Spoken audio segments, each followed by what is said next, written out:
we have two speakers today. So we have Tracy Child with us from JP Morgan, and she's really going to approach from the servicing client side, and she'll talk a little bit about that. And Emma Briggs, who's more from the nonprofit side directly. So Tracy joins us in that role. She's a practicing attorney with a law background. She's worked with trusts and estates at Sherman, Atlas, Sylvester, and Stemmelman before JP Morgan, and she has a 20-year plus career and all sorts of accolades from the New Jersey Bar Association and others. Thank you, Tracy, very much for joining us.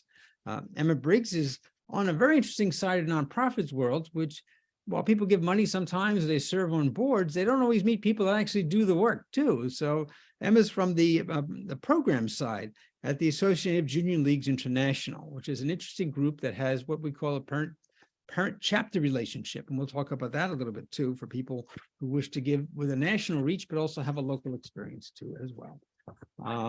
Before joining the Junior League, Emma worked in political affairs, United Nations, in the Office of Victims' Rights Advocates, and she worked at some non-government organizations too. So we'd like to thank you both for joining us today. So one of the things I wanted to ask Tracy and Emma was how they got involved in nonprofits as part of their work experience and how they find that as a day-to-day work experience too. Emma, would you like to talk about how you got involved in the nonprofit world, and then we'll get to some more of the tips and ideas that we have? Yeah, absolutely. Well, I do. It's kind of a bad joke, but I will say that I wasn't very good at art or sports as I was preparing for my college applications, and I knew that I needed to do something, and community impact was really the way that I found myself being most fulfilled and kind of most interested in what was going on. And I guess for me, it was always this kind of fundamental belief that if I was going to get super excited or super passionate about something, I really wanted it to be something that was going to make a sustainable impact on the world. So the way that I did that is just, I was very focused on nonprofit work. And I also think that I specialized myself in a specific area. Before I went into general programs, I was mainly focused on gender-based violence, so human trafficking and domestic violence. I think that helps sometimes because you're looking at a very specific group of nonprofits and you can kind of zero in on that. I think the other kind of conversation you have is, do you want to work locally or do you want to work more at a national level? Do you want to work for a sort of membership organization where there's a lot of local chapters? And I think for me, I felt like that was how I could make both a national level impact as well as a local impact. So I would say it's not a perfect science, but I've started in the nonprofit world and have continued in the nonprofit world, or at least in the space as a whole. That's fabulous. And Tracy, what brings you to the role you have now today? How did you wind up this and not just working for a giant oil company, for example? How did you wind up? Right. So, well, first of all, thank you so much. It's my pleasure to be here. I really appreciate the time. I started my career actually in the corporate tax space at Anderson and Deloitte. I'm a lover of numbers and obviously, figuring out how to minimize your income tax exposure, whether it's personally or from a corporate perspective. I migrated over to the trust and estate space after going through law school and primarily worked with closely held or middle market family businesses, participants in private equity. And what was a really nice surprise when I got to this space was that, in helping clients trying to figure out how to pass as much of the value or worth or the actual operating business to a next generation, what came along with that was tons of conversations about how to be philanthropic. And it really was just such a pleasure to be able to help my families and other clients through that, both in private practice and here at JP Morgan. It really makes me feel like a small piece of that philanthropic effort when I can help them figure out, how to get, for today's, the title of today's event, how to maximize your dollars to be the most impactful. Or in other families, sometimes it's not necessarily the dollar that really is their measure of impact, but how long the family mission can go on. So it's been thrilling to be a part of it. Oh, that's wonderful. I appreciate that very much. Thank you so much for that. So I guess one of the questions is that when people decide to give, I guess, when is the right time? I mentioned Thanksgiving, for example, as kind of a moment where people sit around the table, and if everything is going well, they catch up with the good news, and sometimes they catch up with the challenges of life. And so certainly making big decisions like retirement or selling a business or selling off some assets or property, giving them, donating those is kind of an interesting thing. Timing wise, Tracy, what do you think is, what I had mentioned some slight things. So what do you think really triggers recipients to decide to make a move? People sort of, they're building money, they're saving for legacy funds. What kind of gets people, from your experience, what kicks them over the top? What makes this become a true discussion at the family table? Right. What makes them actually make the transfer? Yeah. Yes. So, and without sounding a little bit cynical about it, I mean, the truth is, I'm a tax attorney, and so one of the drivers, I will say, of philanthropy is income tax savings, to the extent that they can generate some. And what you hope for is a client that may have started the conversation from an income tax perspective over the years, becomes a real philanthropist and just gives, regardless of what it does to his or her income tax return at the end of the day. But to be fair, in my seat, certainly in private practice and also here at the bank, it comes up conversationally when they take a peek at their annual income tax return and say, my goodness, how can I ultimately reduce my exposure to income taxes? And one of the most wonderful ways to do so is charitable giving on an annual basis. A lot of these ultra high net worth households actually are charitable on paper. They have a number of testamentary bequests. They're giving to a charity or other philanthropic mission when someone passes away via their will or revocable trust or some type of charitable remainder trust. But in my opinion, and I hope Emma, will like to hear this, really what has moved the needle over the past couple of years, or now 2 decades, I would say, is the giving that people do during their lifetime. So when clients come in, Peter, and they, I can kind of see or hear that maybe there's some type of philanthropic idea or a desire to be charitable in the family, we do talk about it from an income tax perspective. And that brings us to the timing of a donation, the type of asset they're looking to contribute, and the recipient. And oftentimes a lot of the first conversations are about, well, what do each of those mean? What type of recipients? And we'll go through, generally, in my opinion, like the 3 main categories of a public charity, a private foundation, a donor advised fund. And just really spend a lot of time educating the client on what each of them mean, what it does, what type of control they may have or they may not have going forward, what happens to these entities and the funds that are in the entities when they pass away, and ultimately how impactful they can be over time. That's starting with the recipients, right? But I think, Peter, your question was more like, when is a good time to start discussing charitable giving?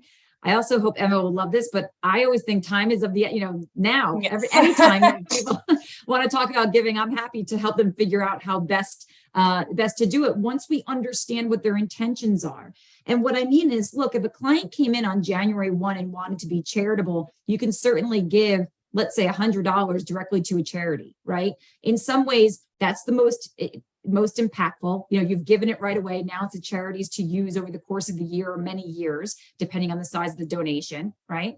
But when you start to dig into the conversation a little bit, we start to say, okay, well, what does impactful mean for your household? And so, Peter, that's what I mean. The conversation, the time to have it is now, whenever now is, the sooner the better, not just the beginning of the year, but when someone maybe isn't so mature or senior in age, but anytime we can get in front of that younger generation to really ingrain the philanthropic endeavors at a younger age, the better. So I can keep going with regard to some of the items that I brought up. I just wanted to check in. Oh, good. But I'd love to jump over to Emma for a second. Emma's on more the program side. Emma, could you distinguish at an organization kind of when you call a nonprofit and you look at their website, and it says give now, and then sometimes they also have, so that's the biggest tab. It says give now, right? Donate. And then there's other tabs that say services or programs. Can you just sort of distinguish for our audience what the program side of this is compared to the development side of this? Absolutely. Yeah. And I will completely agree with Tracy. I feel like I might be a little biased on the nonprofit side, but anytime is a good time to give. I will say that sometimes nonprofits will host, galas or foundation events, development events, specifically fundraising events, like once a year, twice a year. Typically that's to kind of figure out what can be done in the next year once you get past that fundraising event. So I also feel like that's a great time to give. I would also say if you're interested in giving a larger donation, but you like the idea of folks giving more smaller annual donations, you can always, I think, give a gift with the idea of matching other people's donations so that you can kind of emphasize that impact even more. But yeah, so the program side is typically, so specifically with the Junior League, our mission is to, connect and collaborate and advance women's leadership in order to create community impact. And the programs is really the latter of that part. So it's creating that community impact. So that can be association-wide programs like the collective impact process, which coalesces leagues around our kind of general impact areas. So advancing education, closing the gender gap, ending gender-based violence, eradicating poverty and food insecurity, and improving health outcomes and disparities. So that is Junior League A might be working in human trafficking, but then Junior League B might be working in domestic violence, but ultimately they're both working towards a collective goal of ending gender-based violence. So what that does, it allows them to connect and share best practices and share challenges and kind of, create a larger local impact across several different leagues. But then there's also programs that are run at the individual league level. So an example of that might be a diaper bank, some partnerships with local community leaders, more kind of project-based work. Maybe they, that can look like a lot of different things. So for example, they could be a coalition builder. They could be, working in child education and literacy. And there are 20 different organizations in that area working on child literacy, but no one is connecting them. No one is serving as that kind of collaborator. So that might be the role that the Junior League plays locally. So it's kind of that perfect mix of kind of big international, national impact where you can make that more collective impact, but you're not losing sight of that local community work as well. Yeah, let's step Can I back. touch on one thing? Yeah. Can I just touch on one thing quickly, Peter, that Emma mentioned, that the role that the Junior League plays with there's other local charitable efforts.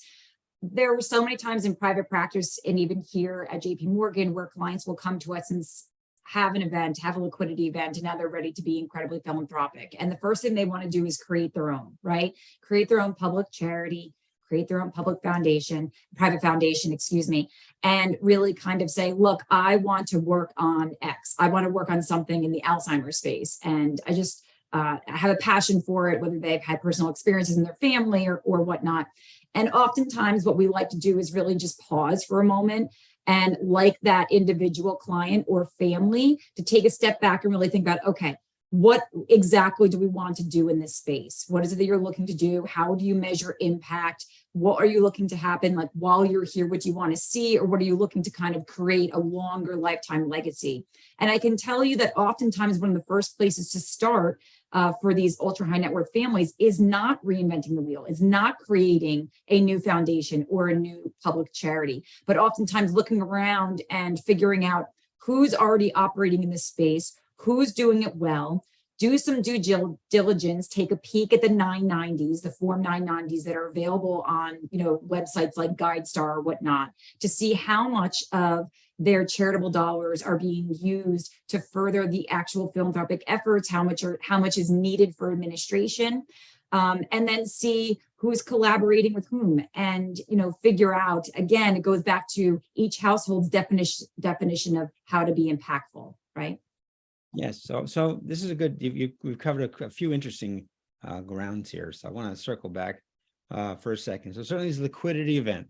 So there's some reason there's a bunch of money in the hands of some person in a family, and they're deciding either themselves or other people to make that impact. Tracy, you had mentioned the fact that people can create their own nonprofit. So that can be pretty quick. If you want to create a 501c3 with less than $50,000, you can fill out the IRS form 1023-EZ in about 2 weeks. Ta-da! If you have 3 members of your board and you file with New York State or your other state entity, you're in business as a nonprofit. So you could set one of those up. So some people do that, even as part of a family giving method. They say, let's do that. The responsibilities of having your own nonprofit, of course, are certain filing requirements. If you're a small nonprofit, it's as simple as filing a postcard once a year saying, we're still in business and we're still doing something. If you give away, if you receive or donate or receive other donations and it's more than $500,000, you could be talking about audits and more complicated tax filings as well. So those are certainly parts of the overall strategies. So having someone to advise you on that is a good question of that. Do people need to, so that's one of the ideas. So it's sort of the structural issue, right? So what structure do I want my giving to give, and how will that help me? And you mentioned the fact that if I can find something already out there, maybe I can do that. Another aspect of structure, aside from the relieving me of the requirements to build and manage and file and do all the IRS requirements, such as Form IRS 990, which is about an 80+ page document on occasion, with all sorts of details about what people actually earn or are paid as part of the, and certainly details as to how much money was given, and even a description of what the nonprofit does. There's also, so there's that structure side from a tax aspect. And then what Emma was saying, there's also a structured side of this from, is this one local nonprofit charity, a community garden? Or is, in the case of the Junior League, it's actually 295 chapters or groups that you could walk down and say, hi, I'm here for the chapter meeting. But then there's a larger umbrella organization that supports all of those as a relationship. And then we had talked about, want to give the money to the big mother, the big top ship, the top line, the spaceship in the sky, or do you want to give it to one of the local entities? And so I think that's a good question when we talk about making every dollar, every penny count.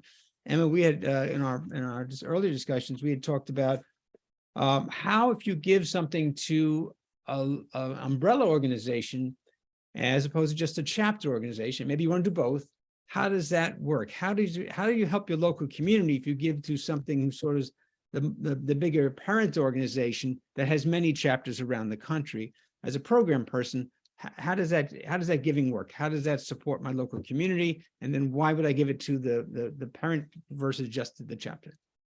Yeah, absolutely. Yeah, great question. And I think it relates back to, Tracy said something and it totally clicked for me of, you don't want to reinvent the wheel, right? You don't want to reinvent the wheel. You don't want to be putting in a space that is already full of experts and subject matter experts, and you're just kind of there. But I think the benefit of giving to an association, if I think about like my role in the Association of Junior Leagues International. So one of the main things that I do, I mentioned it earlier, was the collective impact process. So AJLI kind of serves as the central convener for those junior leagues, and we're here to provide support, provide best practices, and help with challenges.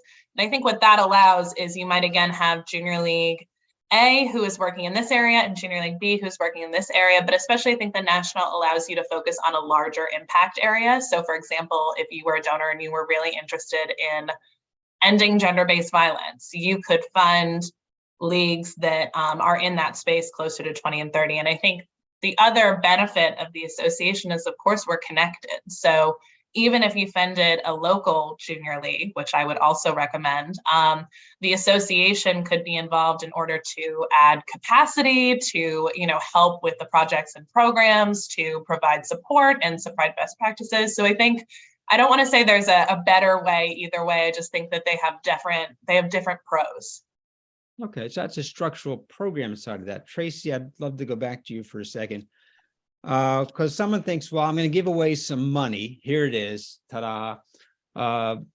Should I have this one entity? You mentioned briefly public charity, a private foundation, a donor advised fund. There's other groups such as the New York City Community Fund. Can you briefly sort of, when someone comes before you and they say, all right, we just sold a nice large company, and we want to have this $10 million money start to really do something. The others we're going to give to the kids and the grandkids, but this 10 million, we've been planning on doing something with this. How do they decide, and how does it make every penny count, as our title says, whether I want to do the public charity, private charity, donor advised fund, or something else, or do I want to do multiples? Do I want to have a potpourri, a fruit platter of this? How do I even begin to get my eyes and ears around such an idea? Yeah, and I think that, I'm happy that we touched on so early on the fact that, the last thing I want to do is be quick to reinvent the wheel, right? So we've already talked about it, but at the same time, I never want to discourage my clients that do want to be philanthropic. I do like to explain that there isn't one right answer. That's why we have these host of options. And going back to being charitable, being impactful, all these are different definitions in different households. So, but to the extent that a client is interested in saying, look, I want this to be my everyday going forward, we'll have a broader and deeper conversation with them about setting up a private foundation. Some of these things do take a little bit of time to create. You're right. If you want to create a very plain vanilla organization, I believe there's an online easy form that you can do right now, but that's not necessarily the time and attention part that I'm talking about. When you create a new entity like a public charity or a private foundation, there's annual compliance beyond the 990. You really have to make sure that you're staying within the purview of your bylaws and you're not falling out of compliance with your own documents. There's investment oversight that needs to be done. There's also the AG, the Attorney General, in the state in which you incorporate or reform, that will forever have oversight over, the ins and outs of the organization, and certainly when you want to or ultimately want to dissolve or terminate. Okay, and so these are the things we like our clients to think about. If it is going to be a family passion and the life's work of the family going forward, by all means, a large private foundation is something that would likely be a good answer for that family. But I want them to surround themselves with the right advisors to make sure they don't fall out of compliance with their own documents. So going back to the concept, Peter, that you mentioned, if there's a liquidity event in a year, if family business is sold, someone in private equity has carried interest, it's paid to them, some type of large liquidity event in 2022. A lot of times, or if you Google and read about it, there's a lot of conversation about getting ahead of the deal, getting ahead of the liquidity event. And absolutely, we can run the numbers for you and show you that to get the most dollars to the ultimate charitable recipient is to make some type of transaction or transfer before the deal happens, or before the family business is sold, or before you IPO, et cetera. Okay. However, in that same vein, as I was mentioning before, not reinventing the wheel, I do like our clients, certainly, here at JP Morgan, to understand that a lot of times when you're close to a deal, you're in a holding period or a lockup period and things can't be moved, or there's so much going on and people are starting to feel large numbers on paper, but it's not in their actual wallets just yet. And I do like our clients to understand that all hope is not lost if they don't make that charitable transfer before the deal. Okay, there's plenty of post-transaction charitable giving that happens, and sometimes it's as impactful, if not more, than giving before. The only thing I'd like them to be mindful of is that you do have to, if you do want to make a charitable contribution that offsets that high income tax event in the year 2022, you do have to make that charitable transfer by the end of December. In that year in which you have the liquidity event. It is something to be mindful of, and that kind of brings me back to that concept of, okay, sure, we can create a private foundation pretty quickly. We can open a donor advised fund, even quicker. It's really an account that's earmarked for, charitable giving. But, I like our clients really think about, what is this supposed to look like and feel like and act like for many, many years to come? A lot of times there are clients that want to make sure they complete that charitable contribution, so they get the deduction in the year of the liquidity event before year end. That's where I would think about, okay, what is the structure going to look like? So to Peter's point, in some households, sure, ultimately, long-term, people want to think about a family foundation. But in order to get that income tax deduction this year, if we can't form the foundation in time, maybe a donor advised fund is a good answer for that household, okay? Now, that leads me to, how do these two entities operate together, okay? If you have a family foundation, a private foundation, that organization is required to give out a minimum of 5% of its assets on an annual basis, okay? You don't have that requirement if you set up a donor advised fund. A donor advised fund is really looked at from the IRS's perspective as a public charity, okay? So here's the thing, Peter, you mentioned households sometimes have a potpourri, if you will, or a combination. We certainly have a number of households that started with a private foundation, and either that foundation has served its purpose over one or two generations, and now they basically want to dissolve that private foundation, or it's a very robust operating foundation right now and it does well, but they've only identified 4% of the assets that they have to distribute by year end. They've only identified up to 4% going to certain charitable endeavors. You know, you're able to transfer funds from a private foundation to a donor advised fund because the donor advised fund, as I mentioned, is really treated like a public charity from the IRS's perspective. Now, we don't generally advise our clients just to dump the whole 5% from the private foundation over to the donor advised fund, but there are many times in the same household where having both entities or both separate charitable vehicles really makes sense and ends up being a complement to each other.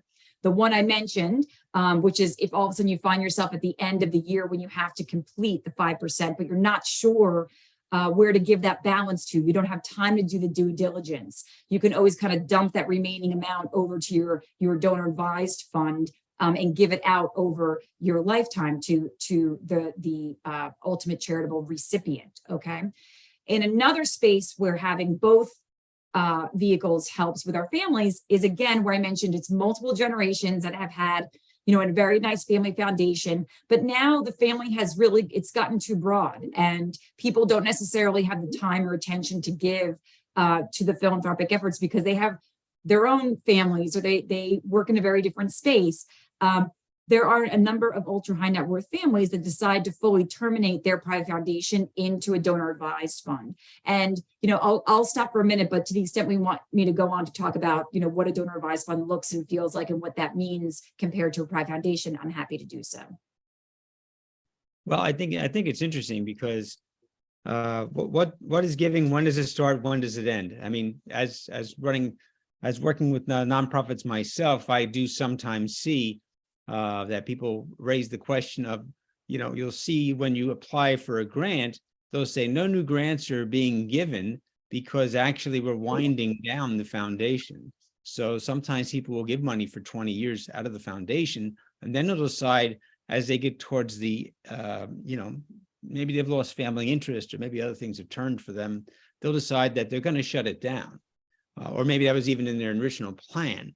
And so you start to see that, which as a nonprofit who's been getting the money from that big entity, your major donor, let's say, for example, and suddenly they let you know, it's like, well, the family's decided that we're shutting this down over the next 3 years. So go find yourself another big donor if you can.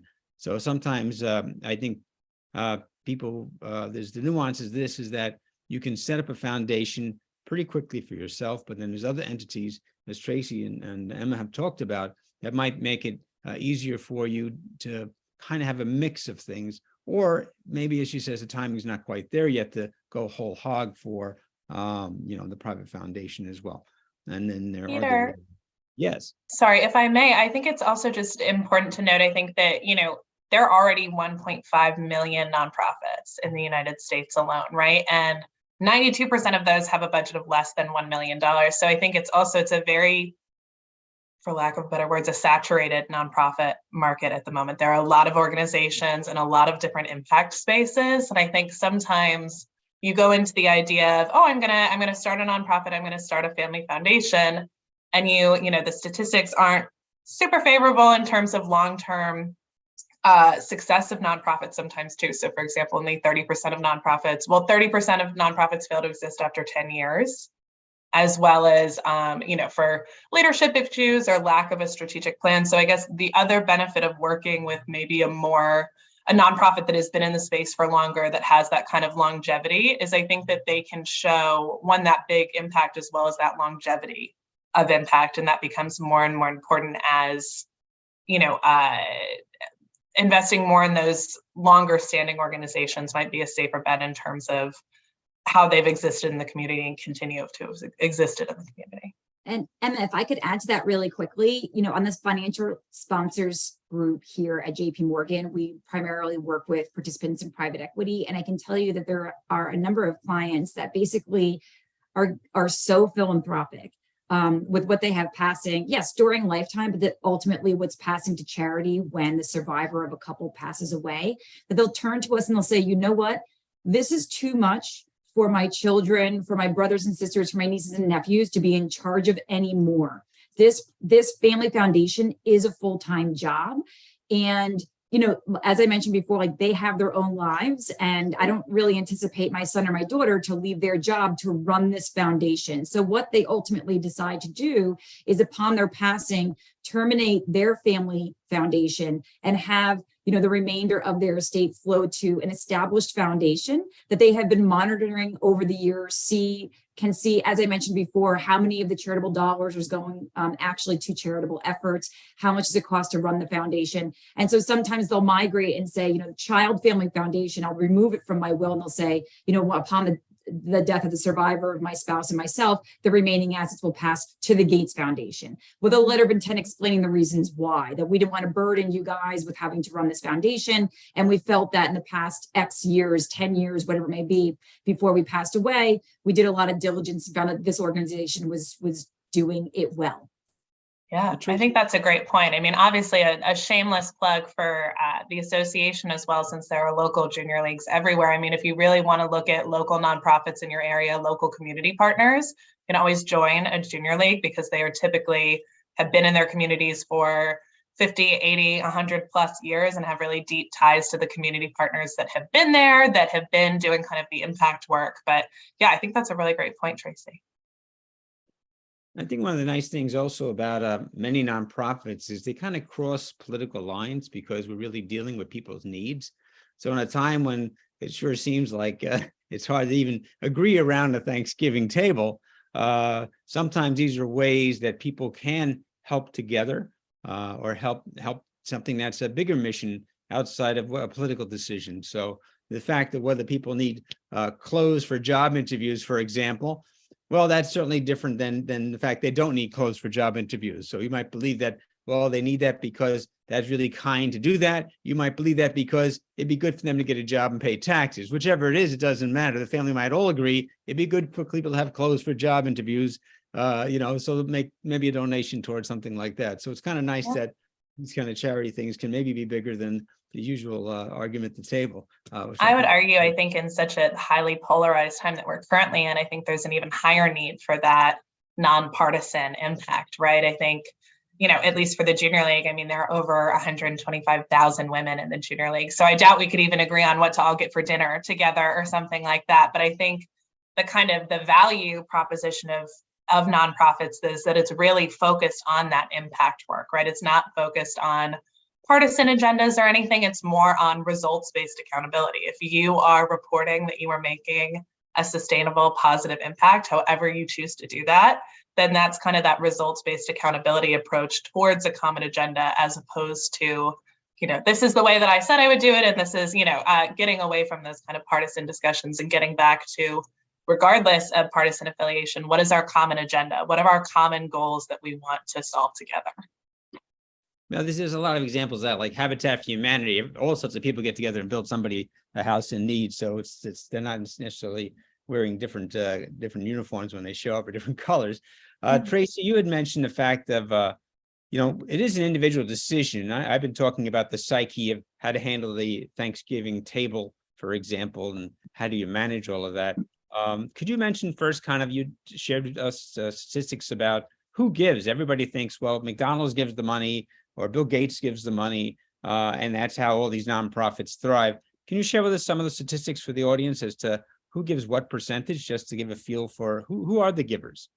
Sure, I'd be happy to. And again, nothing makes me happier than hear that these are the conversations that families are having around their Thanksgiving table, or just hopefully on a regular basis. Oftentimes, philanthropic giving is a gateway conversation to be, about the broader family mission and family wealth and succession thereof.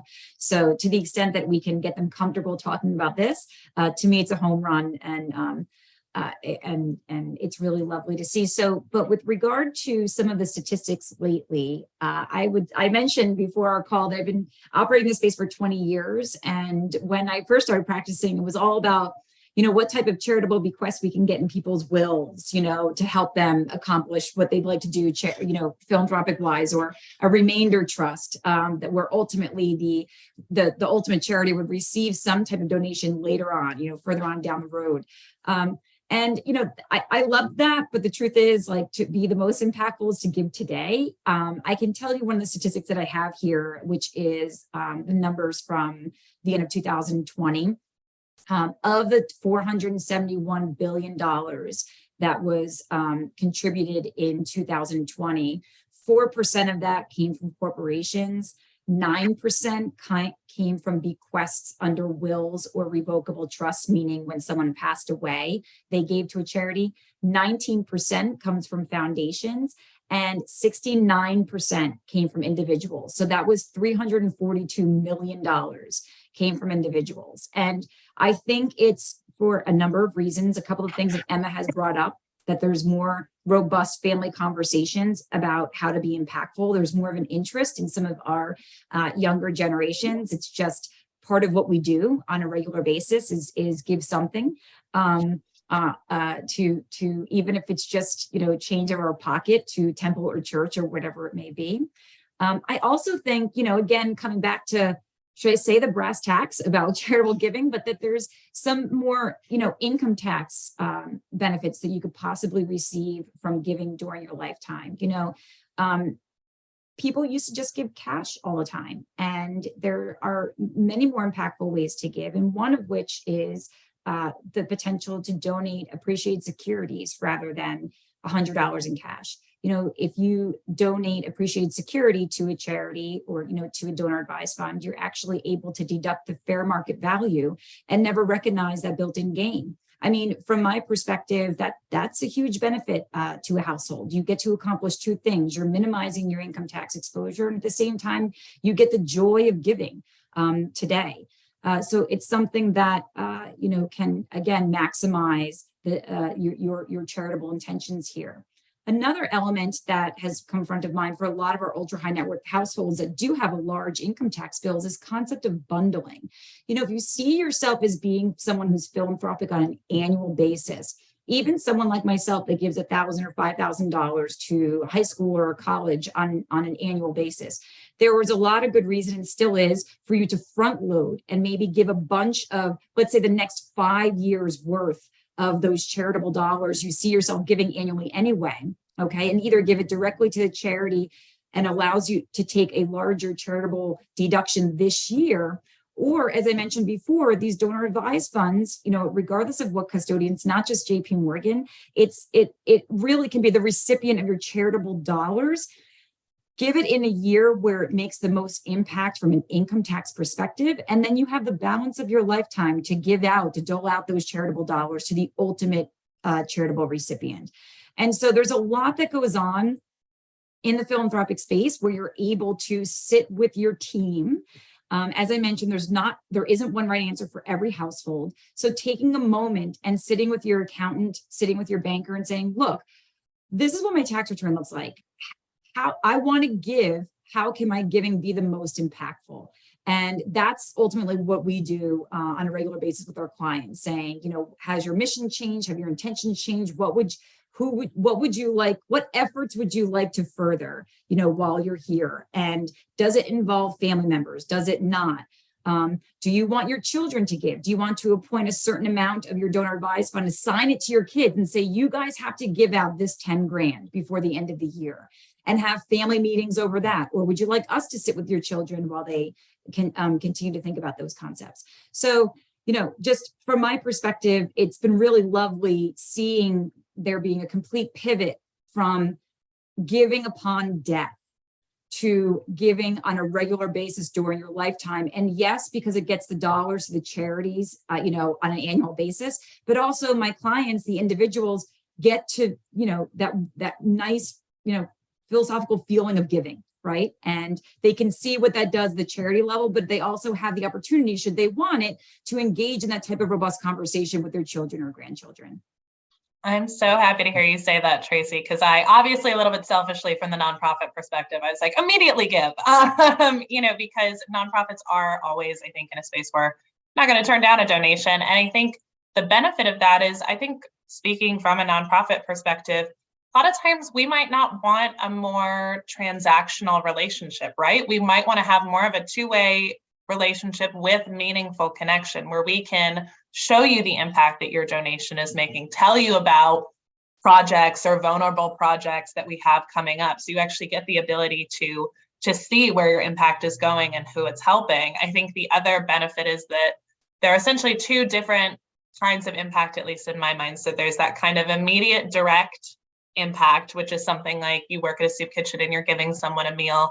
tonight, because, and then there's that longer, more strategic impact where you're looking not at, okay, this person is hungry tonight and I need to give them a meal, but it's why is there increased rates of food insecurity in this community? Why is this a structural need that we have to serve? And I think the benefit of giving over time and starting with immediate and having a more sustainable annual gift is that you can actually see the structural work coming to light, right? It's not only that emergency direct relief that folks need, because, if you're hungry tonight, you don't need a 2-year plan about how you're going to reduce food insecurity. But you also, I think it's important that, and a lot of nonprofits focus both on that immediate direct relief, as well as how can we change the structural inequalities that are underpinning these kind of direct needs. I think it's a couple of things that you've both been touching on, which is interesting to me. This is, I guess, the word we hear is oversight from time to time. And so two different thoughts. So, and I guess on the program side, having been involved in the program side myself now for 7 years at least, how do you think people are giving the money? How should they get feedback? I mean, I guess it depends on the size of the program. So if I go to a chapter and let's say their annual budget of the chapter is $25,000, and I say, I'll match the annual budget, here's $25,000. From a program side, we've certainly seen program people be driven crazy by people who think then that they have to watch every single penny every minute, and not let the program people even begin to think like program people and do what they want to do. But likewise, other people give it, and some programs aren't very good. They go crazy then, and they decorate the office and buy paintings for themselves and other silly things, and they don't keep on the mission because they thought, oh, we got all this extra money. How do you, from a program side, how do you wish the donors themselves then to engage to you? I'm not sure if you even see them in your role, but I know depending on the size of the group, donors join the board, they actually volunteer in the committee, they volunteer at the events. How do you sort of see those charitable people, the donors, how do you as a program person feel like you'd like to have them engaged to you? Yeah, absolutely. So I know that this is probably not a hot take at this point, but I know that operating expenses for donations are not seen as kind of, folks want to see direct impact on their money. They want to see it funding individual projects. They want to see it funding individual programs. But if you think about staff salaries and the expectations of nonprofits, larger salaries allow for more qualified people to be doing the job that have a stronger basis in knowledge. I think additionally, if you're funding a program manager or something like that at a nonprofit, you are potentially having them work on 5 or 6 projects at the same time. So you're getting to impact all these different layers. I think that it's hard because I don't think in reality that, the no overhead percentage indicates the effectiveness of a nonprofit, right? Organizational effectiveness is not measured by how little an organization might spend on administrative expenses. I think you have to think about the need that is being addressed, the organization's impact, both quantitative and qualitative measures on that, their stability, how long they have been working in the community, their financial responsibility, their accountability, and in particular, how are they accountable to the community they serve? Because that's the most important part for me, right? Is when you're in those nonprofits, are you ensuring that people that are actually from the community being served are visibly leading, that they're developing leadership of people, that they're engaged in their community and leading those ongoing decision-making skills and drawing on the strengths of the community? I think that there's a lot of different ways to look at how a nonprofit is operating and what kind of effectiveness looks like. I would also say that coming from the nonprofit space, I think that something that the for-profit space kind of was way ahead of the curve, especially for nonprofits on, is that huge focus on data-driven quantitative measures. I think a lot of times nonprofits are kind of operating with we need to, if you work at a homeless shelter, right, you might just be thinking about getting all the operational stuff done. You might not be thinking about the demographics of people coming in or the total number of people helped. It's kind of, so I think that something that the nonprofit world is catching up a lot more to and has started doing really, really well is that reporting and metrics and impact. But I think widening the idea past just quantitative impacts as well, and thinking a little bit more about what is the qualitative impact of a program or, a service. Tracy, you've got the legal hat over there to put on as well to complement this. I know some people talk about general grants and restricted grants. If you have a restricted grant, So if a client comes to you and say, yes, I'd like to give this money to an entity, I'm going to give them $5 million, but I'd like it to be spent in such and such a way.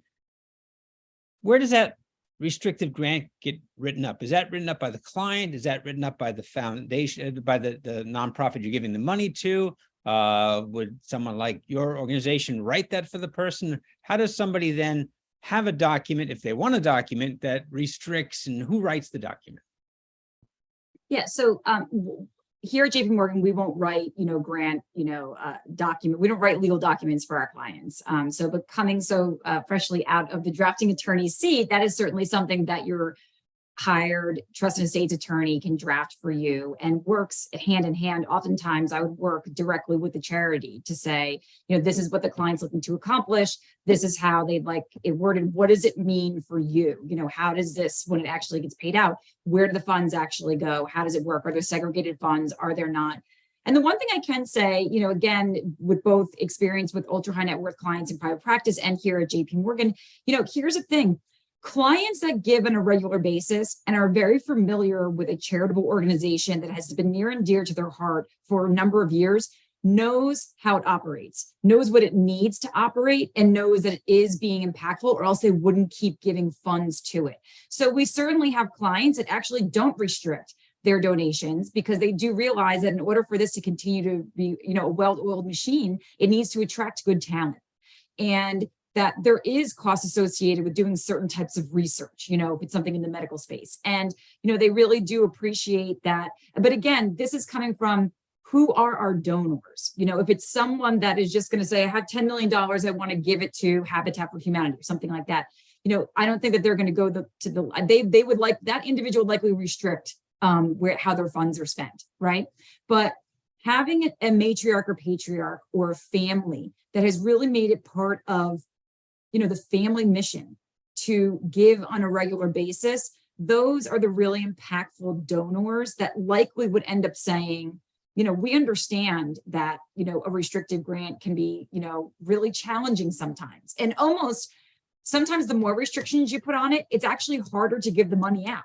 That happens all the time. Even if I have a client that, in private practice wanted me to draft a specific bequest to an individual, but they can only have it if X, Y, and Z, or they can only use it for health, education, maintenance, support. What happens is, for a really good, donee, that it's really hard to get the funds. And was that really the contributing partner's intention in the first place? They really wanted to be protective, but a lot of times now, because we have households that are giving during lifetime, they're not holding it until they pass away.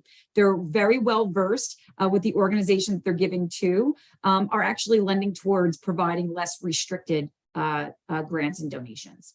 Okay, that makes a lot of sense. I have a question about matching funds. BJ Bellick originally raised that for one of the ideas for this panel originally.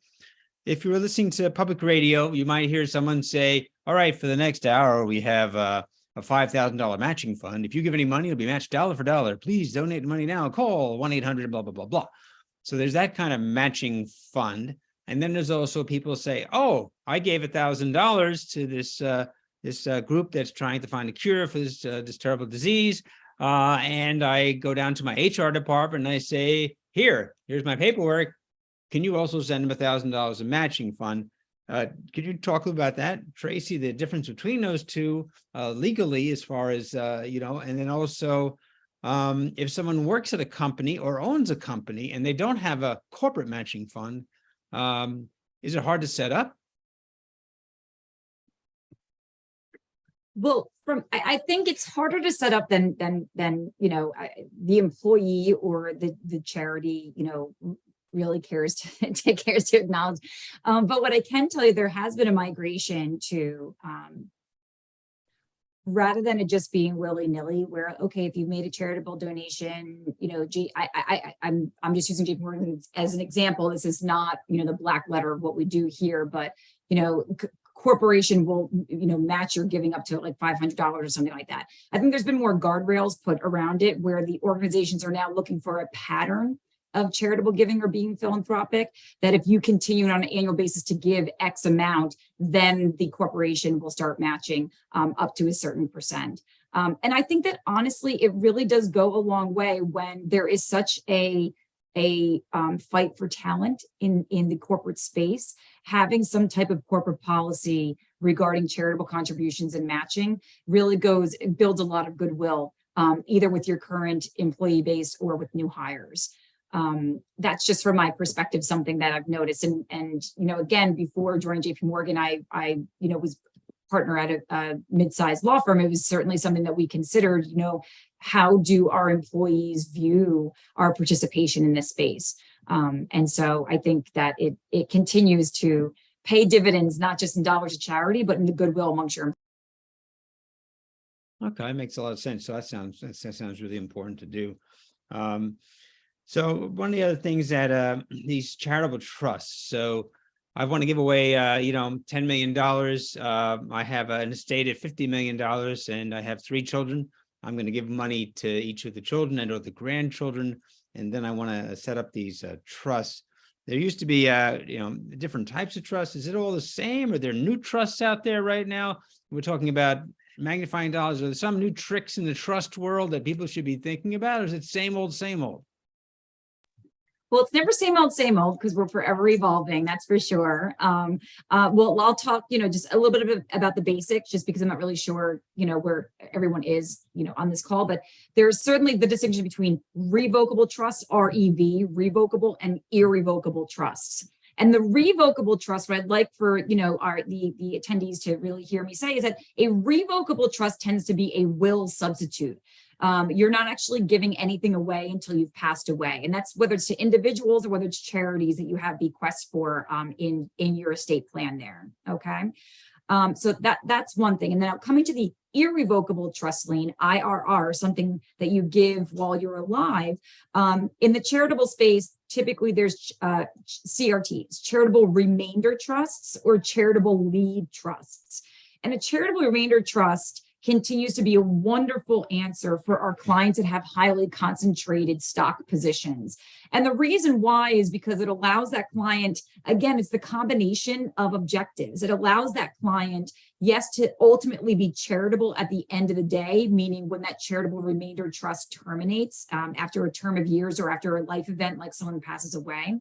But in the meantime, it allows that client to diversify away from that concentrated position without incurring, a large income tax in year one. So again, in my lane, I know I'm the tax attorney on the call, so maybe I keep coming back to it, but I just like to be very clear that it's really a combination of those initiatives and priorities that ultimately would make some type of irrevocable trust a good answer for a household. It allows them to do to do more than one thing with the same dollar, okay? It allows them to be charitable, potentially diversify away from a concentrated position, and mitigate the income tax hit that they're having on an annual basis.